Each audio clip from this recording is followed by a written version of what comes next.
السلام علیکم ناظرین، آپ یوٹیوب چینل دیکھ رہے ہیں. میں عمران خان ہوں. سب سے پہلے تو جاپان میں جو اوورسیز پاکستانی ہیں میں ان کا شکریہ ادا کرنا چاہتا ہوں.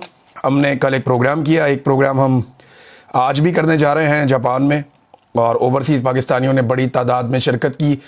یہ انسانی حقوق کے حوالے سے پروگرام ہے، اور اس میں جو صحافیوں کے ساتھ کیا جا رہا ہے پاکستان میں، جو خواتین کے ساتھ ظلم کیا جا رہا ہے، خاص طور پہ ایک سابق وزیر اعظم ہے جو اس کے ساتھ اور ایک پولیٹیکل پارٹی کے ساتھ کیا گیا، جیسے انسانی حقوق کی پامالیاں ہیں، آوازوں کو دبایا جا رہا ہے، میڈیا کی آوازوں کو دبایا جا رہا ہے، اور پورے ملک کو ایک کنٹرول جیسی صورتحال میں رکھا ہوا ہے. اور پاکستان کی ملٹری اسٹیبلشمنٹ نے جس انداز میں پاکستان کے پورے نظام کو جکڑ لیا ہے، اس کے خلاف ہم یہاں پہ آواز اٹھا رہے ہیں. باقی دنیا میں بھی جائیں گے، اور اوورسیز پاکستانی جو ہیں وہ بڑے داد کے مستحق ہیں. وہ ہر جگہ پہ بھرپور انداز میں اپنی آواز اٹھاتے ہیں، لیکن اس آواز کو مزید مضبوط بنانا پڑے گا. تو ایک تو جاپان کے لوگوں کا بہت شکریہ جو یہاں پہ اوورسیز پاکستانی ہیں، میں ان سے مل رہا ہوں، اور ان کے جذبات بھی مختلف نہیں ہیں. جیسے یورپ میں لوگوں کے جذبات تھے، جیسے برطانیہ میں لوگوں کے جذبات ہیں، جیسے گلف کنٹریز میں لوگوں کے جذبات ہیں، تو اوورسیز پاکستانی تو نہیں مانتے. یہ جو اسٹیبلشمنٹ نے پاکستان کے ساتھ کیا، وہ اس کو ایک سنگین جرم سمجھتے ہیں، اور وہ اس کے خلاف ڈٹ کر کھڑے بھی ہوئے ہیں. اب ناظرین آ جائیں روٹین کی خبروں کی طرف. طاہر اشرفی صاحب کا شکریہ میں ادا کرتا ہوں، انہوں نے جواب دیا. وہ ہم لوگوں کو بگوڑا بولتے ہیں، وہ یہ کہتے ہیں تو جناب کہ آپ لوگ پاکستان سے بگوڑے ہیں، بھاگے ہوئے ہیں، کوئی ڈالر والر آپ لیتے ہیں. طاہر اشرفی صاحب، اتنے پیسے ہم پاکستان میں کما رہے تھے تو ہمیں کیا ضرورت تھی پاکستان سے باہر آنے کی؟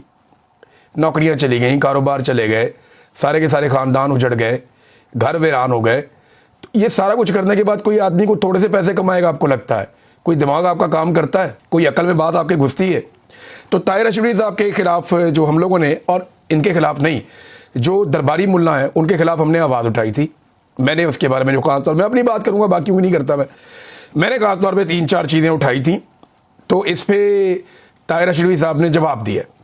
ایک تو وہ یہ کہتے ہیں کہ ہم نے استثناء پہ کیوں نہیں بات کی. میں ARY پہ بات کر چکا ہوں مالک کے پروگرام میں، اور وہ بات یہ ہے کہ اس ملک میں احتساب بھی غیر اسلامی ہے، غیر شرعی ہے، اور اس ملک میں استثناء بھی غیر اسلامی ہے، غیر شرعی ہے. اور یہ کیا بات ہوئی کہ کیونکہ احتساب کا طریقہ اسلامی نہیں ہے، لہذا استثناء جو غیر اسلامی اور غیر شرعی آرمی چیف نے لے لیا ہے تا حیات، تو پھر اس پہ بھی بات نہیں کرتے. جب احتساب پہ نہیں ہو رہی تو اس پہ بھی نہیں ہو رہی. جب احتساب ٹھیک ہو جائے گا تو یہ استثناء پہ بھی بات کر دیں گے. یہ ان کا انداز ہے. اندازہ کریں بھئی مولوی صاحب، اگر احتساب کا نظام غیر اسلامی اور غیر شرعی ہے تو آپ یہ بتائیے کہ آپ نے اس غیر اسلامی اور غیر شرعی نظام کے خلاف کب تحریک چلائی، کتنی آواز اٹھائی، کہاں کہاں گئے، کون سی خدمات سر انجام دیں، اور اس کے مقابلے میں کون سا ایسا سسٹم ہے جو آپ لوگوں نے لا کر سامنے رکھا کہ جناب یہ بننا چاہیے.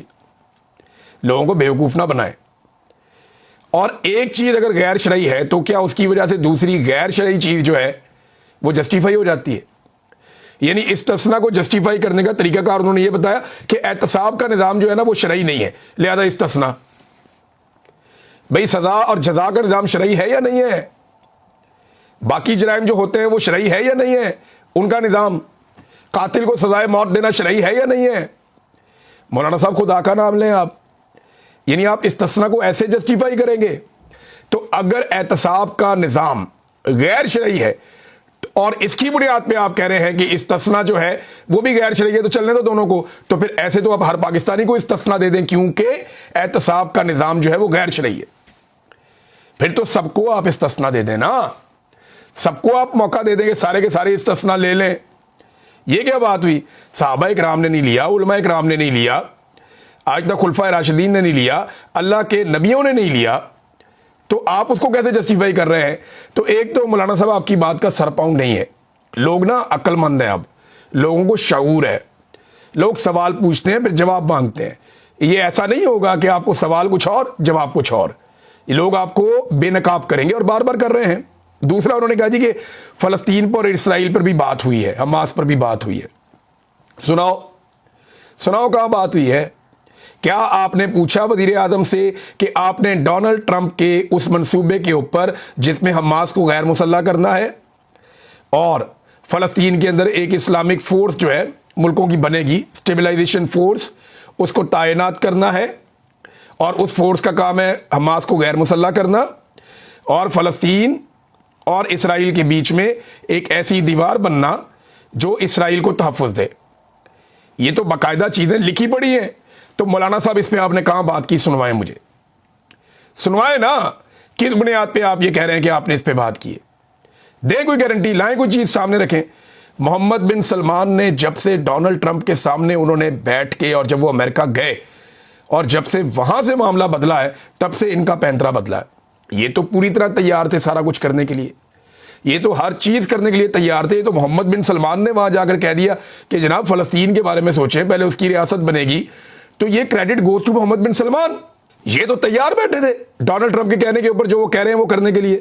بہرحال مولانا طاہر شبلی صاحب, آپ نے بتایا نہیں کہ کب آپ نے عدت کے کیس کے خلاف آواز اٹھائی ان دونوں صاحبان کے سامنے, کب آپ نے انسانی حقوق کے معاملات پہ آواز اٹھائی ان دونوں حضرات کے سامنے, کب آپ نے جبری گمشدگیوں کے خلاف آواز اٹھائی ان دونوں حضرات کے سامنے, کب آپ نے آزادی اظہار رائے کو کچلنے کے خلاف آواز اٹھائی ان دونوں صاحبان کے سامنے, کب آپ نے مینڈیٹ کو چوری کرنے کے خلاف آواز اٹھائی ان دونوں صاحبان کے سامنے. دکھائیں نا, دکھائیں کون سی تنقید. ہم نے تو جو ویژول دیکھا اس میں آپ کی تعریفیں زمین آسمان کے آپ لوگوں نے کلابے ملا دیے.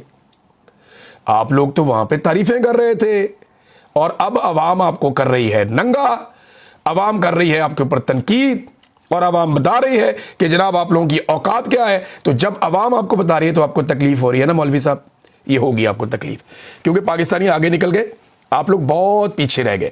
پاکستان کی اسٹیبلشمنٹ اب پاکستان کی عوام بنے گی, اور پاکستان